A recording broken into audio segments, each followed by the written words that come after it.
नमस्कार, आप देख रहे हैं बीएस टीवी और मैं हूं आपके साथ विवेक पांडे। छत्तीसगढ़ में नक्सलियों के एक कथित लेटर ने जबरदस्त हलचल मचा दी है, क्योंकि इस पत्र में साफ तौर पर इस बात का जिक्र किया गया है कि लाल आतंक अब बंदूक छोड़कर सरकार से बात करने के लिए तैयार है। आपने अभी तक बहुत तरह के नक्सलियों के प्रेस नोट देखे होंगे, लेकिन इस तरह का प्रेस नोट संभवतः पहली बार आया है। यह पहली बार ऐसा मौका है जब लाल आतंक बंदूक छोड़कर सरकार से बिना किसी शर्त के बात करने के लिए तैयार है। जी हां, इसके लिए बाकायदा ईमेल आईडी का भी जिक्र किया गया है, लेकिन इस लेटर की पुष्टि हो पाती उससे पहले ही सियासत अपने काम पर लग गई।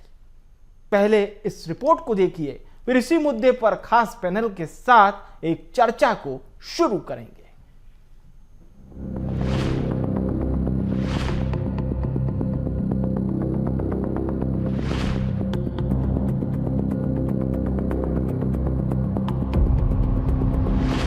बस्तर में दशकों से गूंजती बंदूक की आवाज अब संवाद की मांग कर रही है। एक के बाद एक एंटी नक्सल ऑपरेशन से अब लाल आतंक शांति की गुहार लगाने को मजबूर दिखाई पड़ रहा है। ऐसा इसलिए क्योंकि एक लेटर नक्सल संगठन का जमकर वायरल हो रहा है, जिसमें नक्सल संगठन के प्रवक्ता अभय सिंह कह रहे हैं कि ये हथियार छोड़कर बातचीत के लिए तैयार हैं, सीज फायर कराइए। हालांकि यह पत्र 15 अगस्त का बताया जा रहा है, जिसमें पूरी पहल के लिए नक्सल संगठन ने 1 महीने का समय मांगा है। नक्सलियों ने फिर की शांति वार्ता की अपील। 16 सितंबर देर शाम से नक्सल संगठन का लेटर वायरल। नक्सल संगठन ने लेटर में कही हथियार छोड़ने की बात। लेटर में बदली राय से पार्टी को अवगत कराने 1 महीने का मांगा समय। पार्टी महासचिव बसवराजू की पहल पर शांति वार्ता की प्रक्रिया को आगे बढ़ा रहे। डिप्टी सीएम विजय शर्मा बोले, पत्र की सत्यता का परीक्षण जारी। सत्यता होने पर केंद्रीय गृह मंत्री अमित शाह और सीएम साय लेंगे फैसला। कांग्रेस का कहना है नक्सलियों का हौसला कांग्रेस के कारण ही पस्त हुआ। छत्तीसगढ़ में अब इस लेटर के सही होने या नहीं होने पर जांच चल रही है। वहीं कांग्रेस इस मसले में श्रेय लेने की तलाश में है। पूर्व विधायक विकास उपाध्याय का कहना है कि कांग्रेस सरकार ने बस्तर में मूलभूत सुविधाएं पहुंचाई थी, लेकिन हमेशा ये मांग की है कि निर्दोषों की हत्या नहीं होनी चाहिए। वर्तमान में 2 बातें हैं। एक तो 15 अगस्त के दिनांक उसमें डला हुआ है, जिसके संदर्भ में उन्होंने कहा है कि हमने कुछ विलंब से जारी किया है, लेकिन ठीक है, अगर 15 अगस्त को यह मनोभाव बना था कि संघर्ष को विराम दिया जाना है, तो फिर शिक्षा दूतों की हत्याएं क्यों हुई, फिर आईडी ब्लास्ट क्यों हुए, यह प्रश्न होता है। इस लेटर के फॉर्मेट में भी चेंज है, उसमें फोटो है, उसमें आईडी है ईमेल के और फेसबुक के, उसमें शब्दावलियों में भी परिवर्तन है, यह भी परीक्षण का विषय है। इन सारे विषयों के साथ मैं ये कहना चाहता हूं कि ऑथेंटिसिटी इस पर लेटर की चेक करने के बाद ये देखा जाएगा कि इस पे क्या किया। हम तो शुरू से इस बात को कह रहे हैं कि कांग्रेस की सरकार के समय से नक्सलियों के हौसले पस्त हुए हैं और कहीं ना कहीं हमारे जवानों की बुलंदी और हमारे जवानों की हिम्मत को दाद देना पड़ेगा, जो लगातार इस लड़ाई को लड़ते रहें। और साथ ही साथ ये भी बात है कि इन नक्सली मुठभेड़ की बात कहकर कई निर्दोष आदिवासियों की भी जाने गई है। ये बात कोई नकार नहीं सकता कि छत्तीसगढ़ में पिछले 20 महीनों से नक्सलवाद के लिए किसी कालखंड से कम नहीं रहे हैं। लगातार हुए बड़े ऑपरेशन और मुठभेड़ों में उनके हौसले तोड़े हैं, लेकिन इसी दौर में सियासत भी उबाल मार रही है। हर कदम पर बयानबाजी और रणनीति के नए पत्ते खुलते रहे हैं। अब सबकी नजरें इस बात पर टिकी हैं कि जो पत्र सामने आया है वो वाकई नक्सलियों की सरकार से की गई गुहार है या इसके पीछे कोई और सियासी चाल छिपी है। हकीकत क्या है, इसका खुलासा वक्त ही करेगा। Bureau report, BS TV, Chhattisgarh. तो देखिए, यह खास पेशकश इसीलिए थी ताकि आपको पूरा मुद्दा समझ में आए। हमारे साथ अब चर्चा के लिए 3 खास मेहमान जुड़ रहे हैं। सत्यप्रकाश सिंह जी हमारे साथ जुड़ रहे हैं, प्रवक्ता हैं कांग्रेस पार्टी के। निशिकांत पांडे जी हमारे साथ जुड़ रहे हैं, भारतीय जनता पार्टी के नेता हैं। राजीव रंजन प्रसाद जी जुड़ रहे हैं, नक्सल एक्सपर्ट हैं। आप सभी मेहमानों का बहुत स्वागत है। निशिकांत जी, अभी तो ये पत्र चर्चा का विषय है, जांच होगी और जांच के बाद पता चलेगा कि कितना कुछ सटीक है, कितना कुछ प्रमाणिक है, क्योंकि डिप्टी सीएम कह रहे हैं कि पहले जांच हो जाए, उसके बाद ही बात आगे की जाएगी। पर यह भी तो अपने आप में बहुत बड़ी बात है कि पहली बार इस तरह का लेटर नक्सलियों के ओर से आना, भले ही अभी ये कथित तौर पर कहा जा रहा है, लेकिन इस तरह का लेटर तो आज तक नहीं आया जिसमें हथियार डालने की बात कही जा रही हो। विवेक जी, आपको और दोनों भाइयों को संध्या जोहार। नहीं, जिस प्रकार से लोकतंत्र में बैलेट और वर्सेज बुलेट की लड़ाई चल रही थी, वहां पे इनका समर्पण संभव था और उसके लिए प्रयास लगातार स्थानीय सुरक्षा बल, स्थानीय प्रशासन, रहवासी, प्रॉपर कोऑर्डिनेशन, बहुत सारे एस्पेक्ट के साथ अगर इस विषय पे आते तो आने वाले लास्ट 1.5 सालों में इतनी बड़ी सफलता हमको जो मिली है, उसके पीछे एक ऑब्जेक्ट था कि एक संकल्पित मानसिकता से बस्तर के लाल आतंक को समाप्त करने का प्रयास। अब जब ये चिट्ठी की बात करें, चिट्ठी की आवश्यकता ही नहीं है। अगर आपके माध्यम से कोई लाल आतंक के गुर्गे सुन रहे हैं तो आपके पास 2 ही ऑप्शन है, बैलेट और बुलेट। बैलेट पे आते हो तो अच्छी बात है, अदरवाइज बुलेट जो हमारा मेक इन इंडिया का है वो यहाँ पे निशान लगाएगा और ठोकते जाएगा आखिरी व्यक्ति तक। या तो आपको सरेंडर करना है या तो आपको उस स्थान को छोड़ के चले जाना है, अदरवाइज दूसरा कोई ऑप्शन नहीं है। जिस प्रकार से सुरक्षा बलों को सफलता मिल रही है और शानदार कोऑर्डिनेशन केंद्र सरकार और राज्य सरकार की है, उस सफलता से उनके पांव उखड़ चुके हैं और कई एस्पेक्ट पे हमने काम किया विवेक जी। चाहे एनजीओ के माध्यम से जो इनको फंडिंग करते हैं उनको ब्रेक किया, जो इनके व्हाइट कॉलर लोग इनको समर्थन करते हैं या कोर्ट में उनके लिए लड़ाई लड़ते हैं, उसके लिए हम लोग ब्रेक लगाने का प्रयास किया। तो कई सारे एस्पेक्ट पे एक साथ काम किए, उसके कारण कोई एक निर्णय से ये हमको आयाम तय नहीं हुआ है। कई सारे एस्पेक्ट पे इस पे काम किया गया, जिस कारण आज छत्तीसगढ़ लाल आतंक से मुक्त होने जा रहा है। और कोई ऐसी सरकार कभी नहीं आई जो तारीख देख के टाइम सीमा तय करके इसको उसके पूर्व खत्म करने का प्रयास किया, जिसमें हमको काफी हद तक सफलता मिली है। और जो चिट्ठी की बात है, चिट्ठी को रेक्टिफाई किया जाएगा, अवश्य रेक्टिफाई किया जाएगा, क्योंकि इसका शब्दावली बिल्कुल अलग है। आज तक ऐसी शब्दावली की चिट्ठी नहीं आती थी। तो इसके राइटर कुछ और है, ये भय से लिखा गया है या गुमराह करने के लिए लिखा गया है, ये दोनों चीजें एक जांच के विषय, जांच होने दीजिए। चलिए, ये बहुत अच्छी बात आपने कही है और ये 2 लाइनों में बहुत क्लियर है कि भाई ये क्या गुमराह किया जा रहा है। सत्य प्रकाश जी भी हमारे साथ जुड़े हुए हैं। सत्य प्रकाश जी, आपका क्या रिएक्शन है? भूपेश बघेल सरकार में हमने ये वाले पॉइंट्स बहुत बार देखे थे कि नक्सलवाद खत्म हो रहा है, नक्सली घटनाएं कम होती जा रही हैं, लेकिन फिर बीजेपी की सरकार आई। बीजेपी की सरकार ने कहा कि एक संकल्प लिया जाता है, 2026 मार्च तक खत्म कर दिया जाएगा नक्सलवाद को। और अब नक्सलियों की ओर से ये कथित जो लेटर है, जिसने पूरे सूबे में चर्चा बटोरी है। देखिए विवेक जी, जो लेटर की बात है, जैसे अभी निशिकांत पांडे जी ने बात की और हमारे प्रदेश के गृह मंत्री जी ने बात की है कि जब तक उसकी सत्यता की जांच न हो जाए उस पर कोई भी टिप्पणी करना ठीक नहीं रहेगा। इससे पहले उसकी जांच होने दीजिए, तब सब चीजें सामने आएगी कि सही में वो क्या लेटर है, कि सही में वो डर के है, गुमराह करने की जिस तरह से बातें चल रही है, तो वो चीज़ सब सामने आएगी, तब वक्तव्य देना उस पर ठीक रहेगा। मगर देखिए, जहां तक हमारे सेना की बात कर लिया, हमारे पुलिस जवानों की बात कर लिया, उन्होंने जो अपनी बहादुरी दिखाई है, उन्होंने जो अपनी शौर्य दिखाया है, जिस तरह से नक्सली को खदेड़ रहे हैं, ये बहुत ही काबिल तारीफ है। और जैसे आपने बात की थी कि हमारी जब सरकार थी, हमने भी काम किया। आपको याद होगा, अमित शाह जी आए थे, उन्होंने खुद ने बोला था कि हाँ अच्छा काम हो रहा है, 80% नक्सली हमने कम हो गए। तो हमने भी एक नीति बनाई थी विश्वास की, सुरक्षा की, विश्वास की, तो उसके तहत हमने काम किया। उसके तहत हमने गांव-गांव तक बिजली पहुंचाई, 196 गांव तक बिजली का हमने काम किया, वहां तक बिजली पहुंचाई। चाहे उनकी जमीनें की बात कीजिए, वो जो उनके हड़पी गई वो वापस दिया, फर्जी केसेस तो तमाम 65 बनों जो खरीद। देखिए, आपको मूलभूत सुविधाएं देनी पड़ेगी, जो हमने उस पर काम किया था, एक नीति बनाई थी, मूलभूत सुविधाएं दी हमने। स्वास्थ्य की बात कर लीजिए, हाट क्लिनिक, बाजार हो, अस्पताल हो, शिक्षा हो, तो हमें 65 बनों खरीदी करके उनको रोजगार की बात कर ली जाए। चाहे स्वयं सहायता समूह की जो महिलाएं, उनके जो इंडेक्स करके जो कपड़े का उद्योग बनाया गया, उसकी बात कर लिए। तो हमने एक मूलभूत सुविधाएं उनको दी, जिसके तहत कहीं ना कहीं उनमें एक जागरूकता आई और रोजगार की तरफ हो, पढ़ाई की तरफ हो, उनका मन गया। लेकिन नक्सली करते क्या, आपको गुमराह इसीलिए करेंगे, अब आपका स्वास्थ्य नहीं होगा, शिक्षा नहीं होगा। तो हमने उस पर काम किया।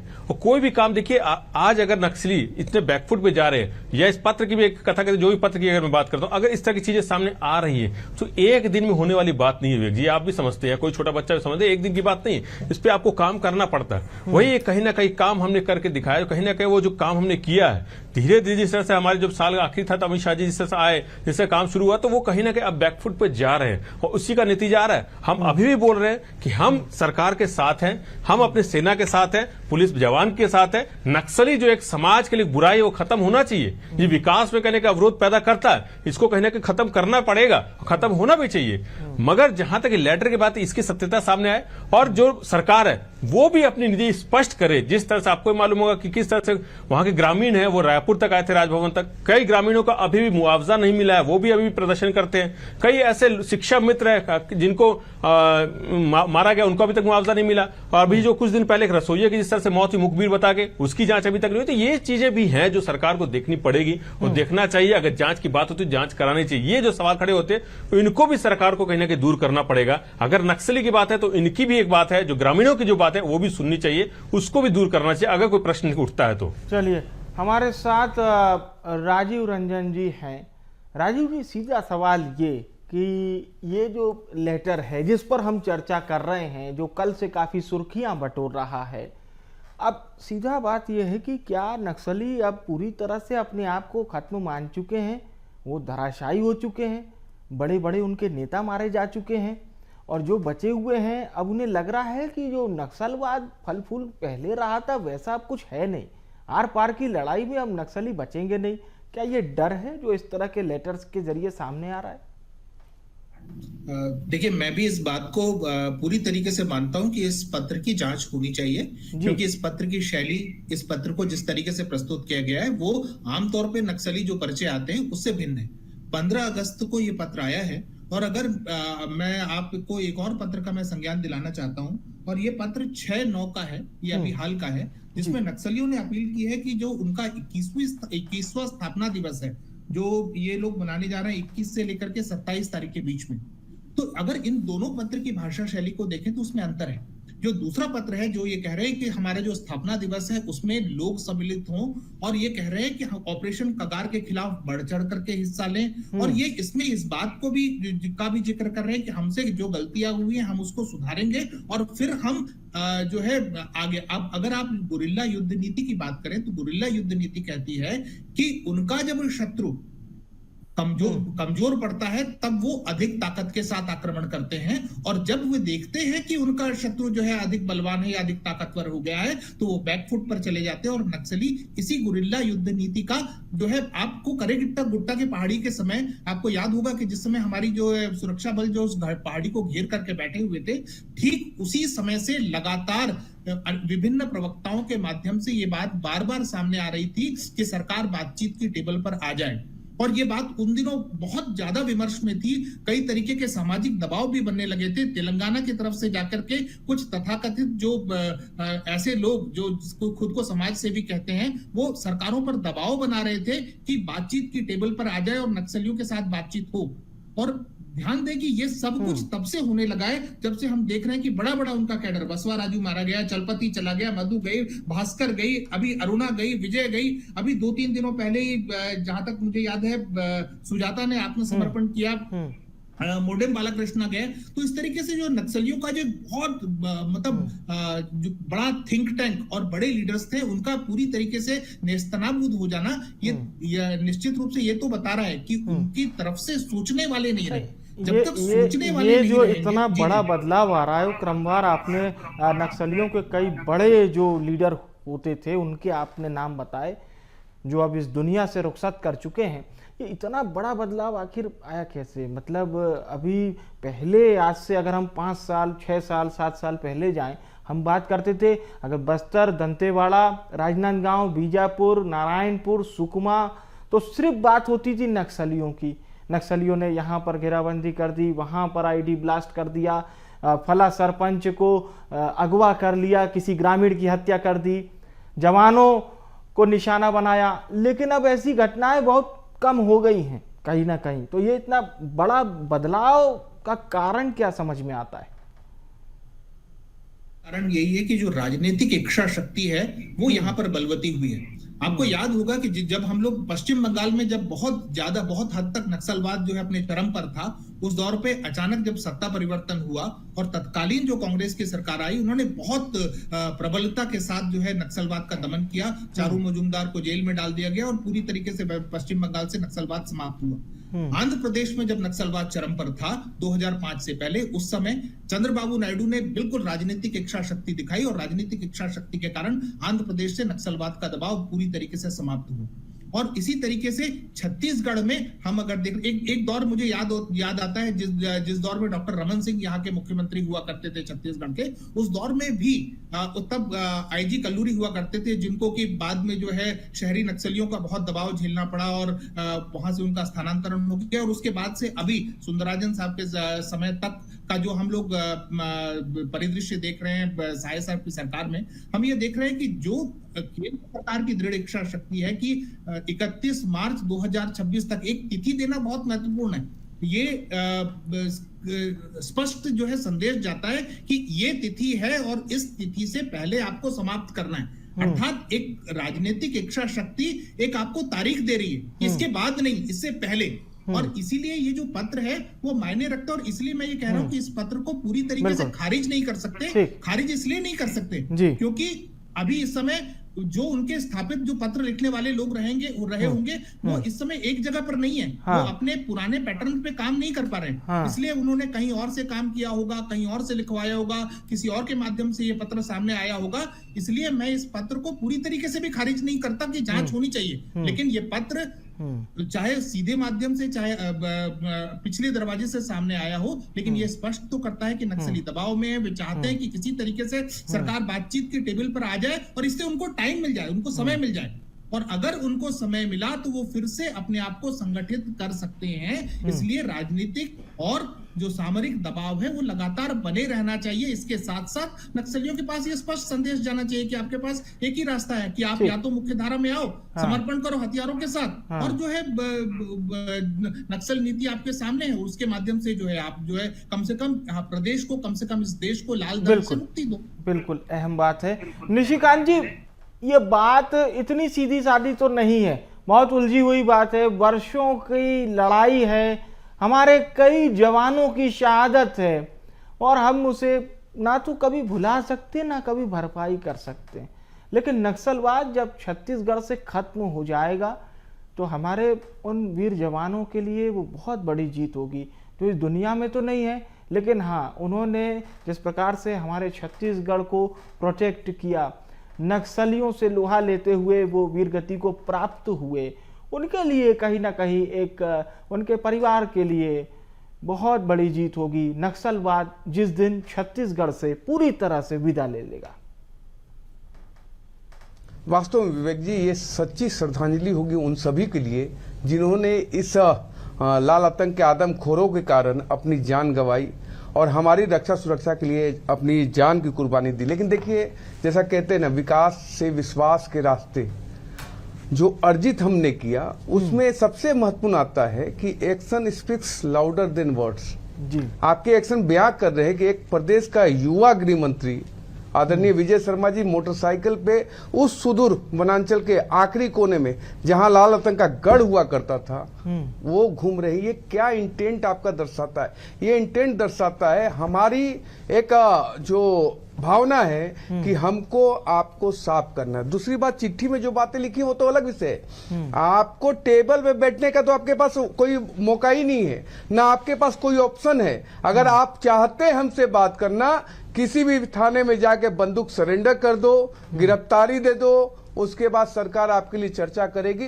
मैं पुनः कहता हूं कि ये आदमखोर जो लोग हैं इनको एक ही भाषा अगर समझ में आती है। पर निशिकांत जी, हर बार हम देखते थे नक्सली अपने प्रेस नोट में एक ऑप्शन रखते थे, हमेशा शर्त रखते थे कि इन शर्तों के आधार पर, इन शर्तों के आधार पर अभी अनुसंधान हो जाए, जांच हो जाए इस पत्र की, तो कहीं ना कहीं ये बात तो जरूर उठेगी कि इस बार कोई शर्त नहीं है। इस बार तो कह रहे साहब रहम की जैसे भीख मांगते हैं ना, कि दे दीजिए, थोड़ा सा समय तो दीजिए, रेडियो के माध्यम से बताइए, टीवी के माध्यम से बताइए, हमें बख्श दीजिए, हम आने को तैयार हैं।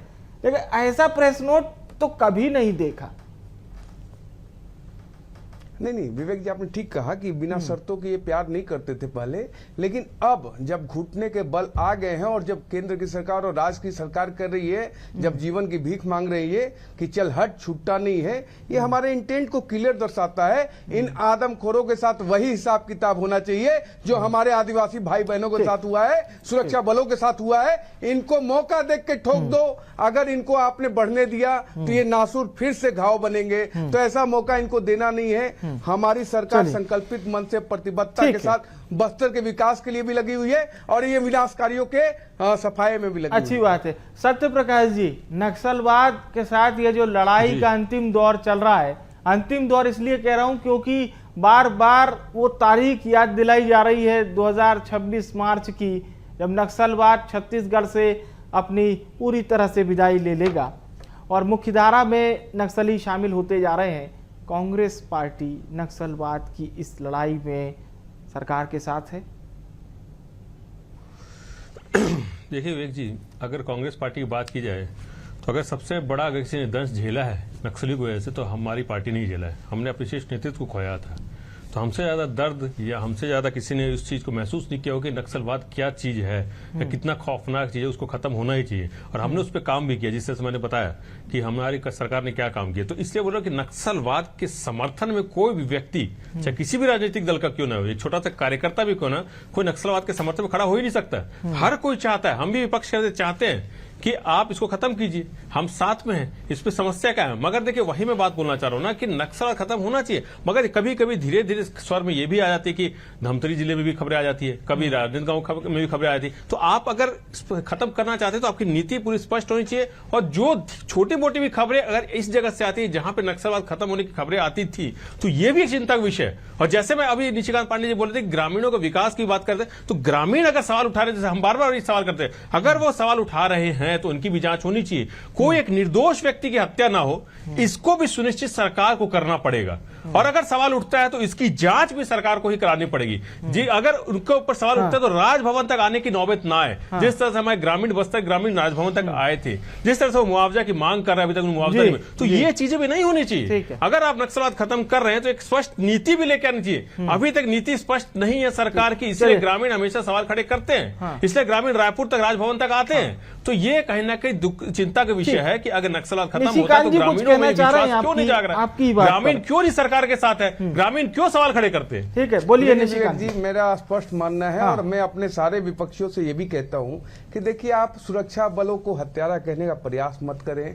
दूसरा, जब इनको मारा जाता है तो उनको शहीद ना बताया जाए और कोई पार्टी खड़ा हो कि ये ना कह दे ये फर्जी एनकाउंटर है। आपके और हमारे जान की सलामती के लिए ये सुरक्षा बल के जवान जान हथेली पे लेके काम करते हैं, उनको भी आप फर्जी एनकाउंटर बोल देते हो। ये बड़ा दुर्भाग्य है। आप इसके बच्चा शुरू कीजिए, आप सरकार के साथ खड़े हो चाहे मत हो, प्रदेश की जनता के साथ खड़े होना सीखिए, अपने आप जांच कराइए।